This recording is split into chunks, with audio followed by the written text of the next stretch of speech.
যারা তার উপরে অবিচার করেছেন তারা কিন্তু এখন আর দেশেই নেই। মূল কথাটা আমরা যেটা সবসময় বলে আসছি যে ন্যায় বিচার প্রতিষ্ঠিত হলে, আইনের শাসন প্রতিষ্ঠিত হলে দেশনেত্রী বেগম খালেদা জিয়া ন্যায় বিচার পাবেন। আমাদের লার্নের সিনিয়র স্যার বলেছেন এই মামলাটা মূলত ছিল পলিটিক্যালি মোটিভেটেড একটা কেস, যেখানে কোনো আইনগত ভিত্তি ছিল না। প্রাইভেট ট্রাস্ট, যদি কোনো ডিসপিউট থাকে প্রাইভেট ট্রাস্ট অ্যাক্ট দ্বারা সেই ডিসপিউটটা সলভ করা হবে। কিন্তু শেখ হাসিনা ওয়াজেদ, যিনি বর্তমানে পলাতক আছেন ভারতে এবং আইনের দৃষ্টিতে ফিউজিটিভ, তার প্রত্যক্ষ নির্দেশে তত্ত্বাবধানে দেশনেত্রী বেগম খালেদা জিয়াকে রাজনৈতিকভাবে হয়রানি করার জন্য এবং দলকে ক্ষতিগ্রস্ত করার জন্য এই অসৎ উদ্দেশ্য নিয়ে মামলাটা দায়ের করেছিলেন।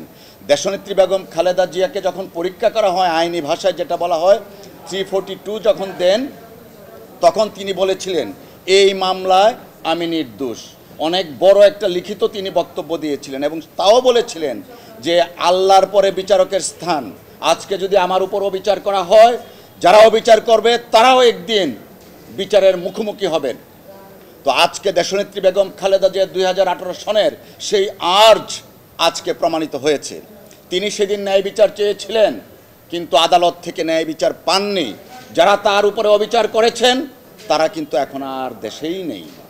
সঠিক প্যাড আর সঠিক তথ্য দিয়ে এসব সামলে নিব এক হয়ে মোনালিসা স্যানিটারি ন্যাপকিন। তাই আইনের শাসনের প্রতি আমরা শ্রদ্ধাশীল। দেশনেত্রী বেগম খালেদা জিয়া আজকের এই শর্ট জাজমেন্ট যেটা বলেছেন মহামান্য আদালত আপিল অ্যালাউ করেছেন, আমরা সন্তুষ্ট এবং ন্যায় বিচার দেশনেত্রী বেগম খালেদা জিয়া পেয়েছেন আজকের এই রায়ের মাধ্যমে। দুদকের বক্তব্য যা ছিল, মূলত দুদক যেটা বলতে চেয়েছিল যে এই টাকার যে তসরুফের ঘটনাটা, বেসিক্যালি এখানে ডিসপিউটেড ছিল 1,35,00,000 টাকা।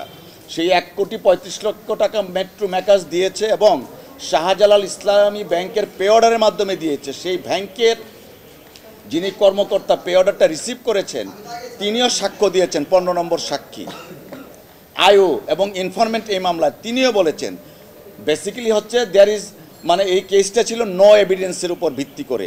শেখ হাসিনা ওয়াজেদ তার ক্ষমতা শো করার জন্য দেশনেত্রী বেগম খালেদা জিয়ার বিরুদ্ধে এইরকম একটা কনকক্টেড ফলস মামলা দায়ের করেছিল।